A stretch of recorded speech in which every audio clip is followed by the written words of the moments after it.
स्वागत है आप सभी का पीजीएम स्टडी पॉइंट में।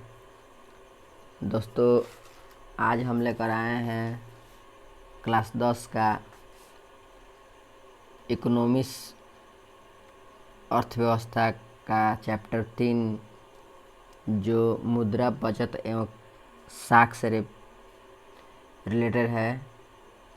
आज उसी का मॉक टेस्ट के रूप में कुछ क्वेश्चन लाए हैं। आशा है आप सभी देखकर इससे बहुत लाभान्वित होंगे। तो चलिए, पहला क्वेश्चन है, बैंक एक उदाहरण है। बैंक एक उदाहरण है किससे? प्राथमिक क्षेत्र का, द्वितीय क्षेत्र का, तृतीय क्षेत्र का, उपयोग तीनों क्षेत्र का। इसका आंसर हो जाएगा इसमें सी, तृतीय क्षेत्र का। बैंक एक उदाहरण है तृतीय क्षेत्र का। ओके, बैंक कौन सी का है? तृतीय क्षेत्र का। दूसरा क्वेश्चन है, आर्थिक एवं मौद्रिक विकास एक दूसरे के क्या हैं? एक दूसरे के पूरक हैं, प्रतिरोधक है, क्रमनापाती है, समानुपाती है। ये तो एक दूसरे का पूरक होगा। क्या होगा आंसर? एक दूसरे का पूरक होगा, ऑप्शन नंबर ए। फिर दूसरा क्वेश्चन है, तीसरा क्वेश्चन है, साहित्य की दृष्टि में विकास और वृद्धि में डैश है। क्या है? अंतर है, कोई अंतर नहीं है, कभी अंतर भी नहीं, भी उपयुक्त में कोई नहीं। तीसरा के क्या होगा? ऑप्शन नंबर बी, साहित्य की दृष्टि में विकास और वृद्धि में कोई अंतर नहीं है, ऑप्शन नंबर बी। चलिए अगला क्वेश्चन को चलते हैं। क्वेश्चन नंबर 4, सतत विकास है अपने तथा अपने आने वाली संतति का केवल अपना, केवल दूसरों का, उपयुक्त में से कोई नहीं। क्या होगा ऑप्शन? देखिए, इसमें से विचार कीजिए। तो सतत विकास क्या है? अपने तथा आने वाले संतति का केवल, ऑप्शन नंबर ए होगा, ऑप्शन नंबर ए होगा। चलिए अगले क्वेश्चन में बढ़ते हुए, नरेगा एक कार्यक्रम है। नरेगा एक कार्यक्रम है किसका? जिला स्तर का, राष्ट्रीय स्तर का, प्रांतीय स्तर का, विश्व स्तर का। आप सभी देखे होंगे, गांव-गांव में काम होता होगा, उसी से रिलेटेड प्रश्न है कि नरेगा एक कार्यक्रम है कौन सी का? राष्ट्रीय स्तर पर होने वाला कार्य है, option number B, option number B. Okay, अगला क्वेश्चन चलते हैं, मिश्रित अर्थव्यवस्था का राष्ट्र है। मिश्रित अर्थव्यवस्था का राष्ट्र है क्या? ऑप्शन ए, भारत, हंगरी, चीन, अमेरिका। मिश्रित अर्थव्यवस्था का राष्ट्र है कौन सा? भारत, चीन, अमेरिका। तो हो जाएगा ऑप्शन ए, भारत। मिश्रित खेती भारत में ही प्रचलित है, इसलिए ऑप्शन ए हो जाएगा आंसर सही। चलिए अगला क्वेश्चन चलते हैं, योजना आयोग के अध्यक्ष होता है। योजना आयोग का अध्यक्ष कौन होता है? ऑप्शन ए, मुख्यमंत्री, बी, गृह मंत्री, सी, वित्त मंत्री, डी, प्रधानमंत्री। कौन सा ऑप्शन लग रहा है सही आपको? बताइए, कमेंट ग्रुप में जवाब देने की कोशिश कीजिए। क्वेश्चन नंबर 7 का इसका ऑप्शन हो जाएगा कौन सा? डी, प्रधानमंत्री। योजना आयोग का अध्यक्ष होता है प्रधानमंत्री। चलिए क्वेश्चन नंबर 8 चलते हैं।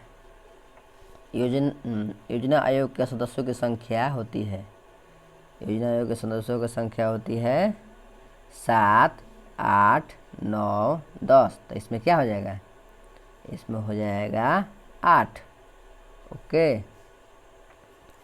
क्वेश्चन नंबर 9 की ओर चलते हैं। प्लास्टिक मुद्रा क्या है? बहुत बार सुने होंगे। एटीएम, ड्राफ्ट, चेक, उपयुक्त में से तीनों। दवा कर दीजिए। प्लास्टिक मनी, प्लास्टिक मुद्रा क्या होता है? प्लास्टिक मुद्रा और कुछ नहीं बाबू, ये एटीएम ही होता है। Option number A. चलिए ऑप्शन 10, क्वेश्चन नंबर 10 की ओर। आय एक परमर्शिक है जिससे कोई अपने कार्य के बदले पाता है। क्या है? मानसिक, शारीरिक, बौद्धिक, उपयुक्त तीनों। बताइए। तो ये हो जाएगा उपयुक्त तीनों। समझेगा? Option number D. चलिए अगले क्वेश्चन पर चलते हैं। 11 नंबर। भारत एक राष्ट्र है। क्या?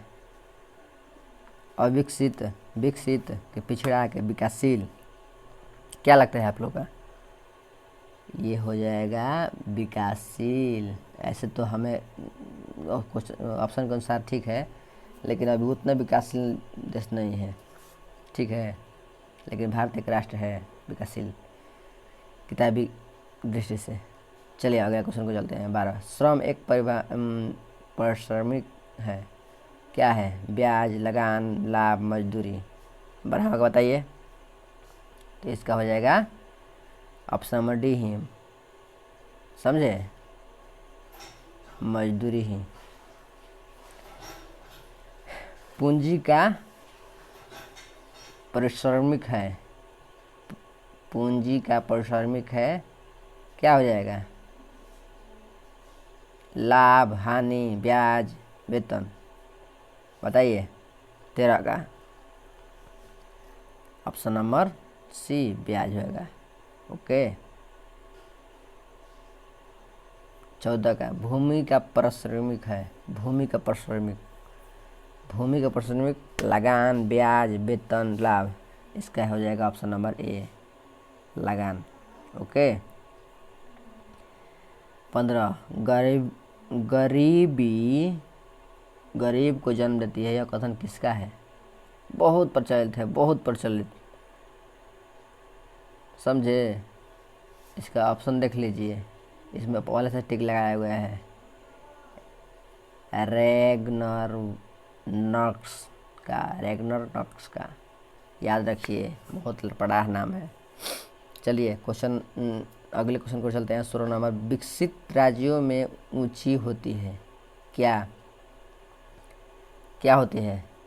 पूंजी का निर्माण दर, प्रति व्यक्ति आय, सेवाओं का मूल्य, उपयुक्त तीनों। प्रति व्यक्ति आय। Okay, option number B. चलिए अगले क्वेश्चन में चलते हैं।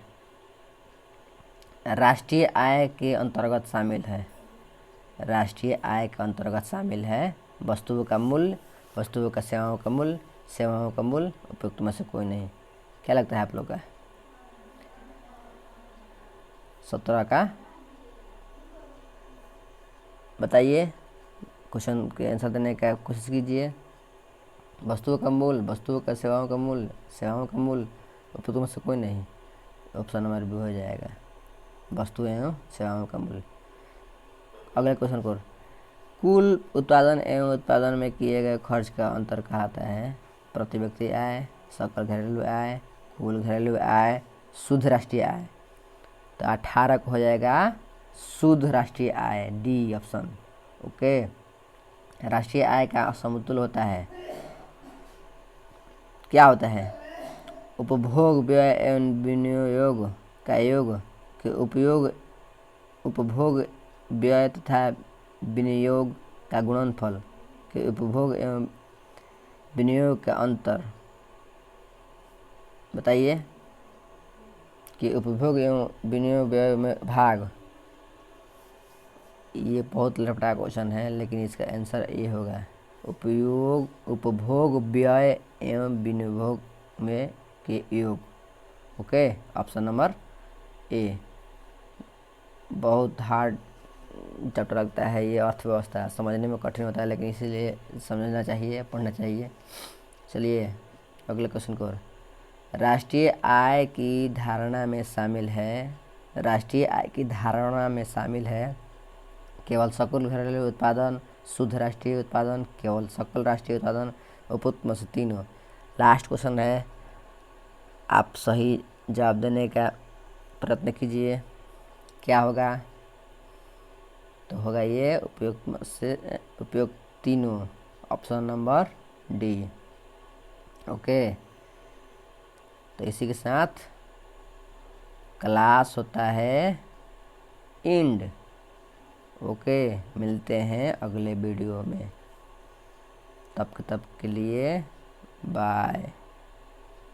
चलिए अब मिलते हैं अगले वीडियो में, थैंक यू।